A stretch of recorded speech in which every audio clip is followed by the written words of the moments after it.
আসসালামু আলাইকুম hello viewers, দর্শক ভাইরা আমি চলে আসলাম আজ 15 মে বৃহস্পতিবার ঢাকা বাদামতলী রকেট ও স্টিমার ঘাট।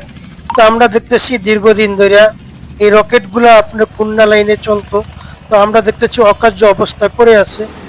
তো দর্শক ভাইরা আপনারা ইনশাল্লাহ আমাদের পাশেই থাকিবেন, লাইক কমেন্ট শেয়ার করে দিবেন। আমাদের চ্যানেলে এখনো নতুন যারা দয়া করে চ্যানেলটা সাবস্ক্রাইব করে আপনারা আমাদের পাশেই থাকুন।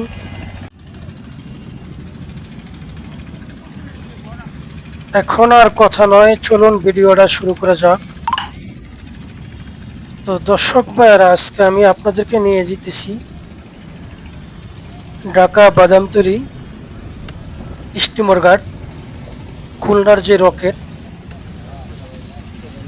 তো আমি আজকে আপনাদেরকে আশা করি রকেটগুলো দেখানোর ফিকির করব। তো আসলে অনেক কচুরিপনা, আমি নৌকাতে উঠছি। তো আমাদের সামনে দেখা যাইতেছে মধুমতি। এই মধুমতি আপনার বরিশাল যেত। তো এই যে আমাদের বাদামতলী ঘাটে নামাইয়ে দিব। পাশে পাশেই দেখতেছি আমরা অনেকগুলো লঞ্চ রাখা আছে বান্দা।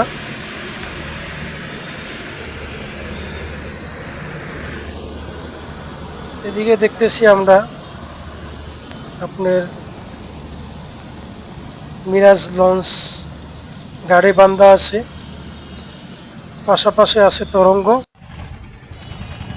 এক পর্যায়ে দর্শক ভাইরা আমরা চলে আসলাম স্টিমার ঘাট। আসলে ভিতরে প্রবেশ নিষেধ। আমি যতটুকু পারছি দূরের থেকে আপনাদেরকে ক্যামেরা দিয়ে দেখানোর ফিকির করছি। এই সে সেই খুলনার ঐতিহ্যবাহী রকেট, যাদের একসময় খুব বাহার ছিল, আজকে তারা পরিত্যক্ত অবস্থায় গাড়ি পড়ে আছে। আবার কবে তাদের বাহার আসবো জানি না। এই সে বরিশালের সেই খুলনার সেই দানব রকেট, যারা স্টিমার বোঝেন বা রকেট বোঝেন দুটোই। আজকে দেখেন স্টিমার ঘাটটা পরিত্যক্ত অবস্থায় পড়ে আছে। আমরা দেখতেছি স্টিমারগুলা। এই রকেটগুলা একসময় আপনার বরিশাল হয়ে খুলনা যেত।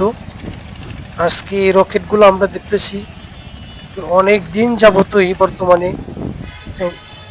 ঘাটে পরিত্যক্ত অবস্থা পড়ে আছে।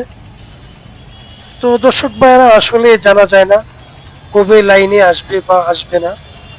আসলে লাইনে আসারও এমন কোনো সিদ্ধান্ত নাই, যাতে সরকারি জিনিস কোনো সরকারই এটা ভালো জানে।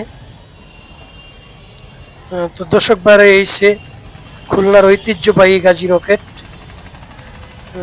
দেখেন এখানে রাখা ছিল গাড়ে। তো আপনাদেরকে দেখা, এই সে টার্মিনাল। তো দর্শক ভাইয়েরা, ভিতরে যাওয়ার অনুমতি নাইকা, আমি দূরের থেকে ক্যামেরা দিয়ে এই ভিডিওটা করছি।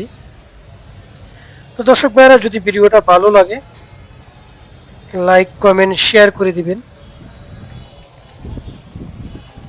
তো এই সে বাদামতলী স্টিমার ঘাট।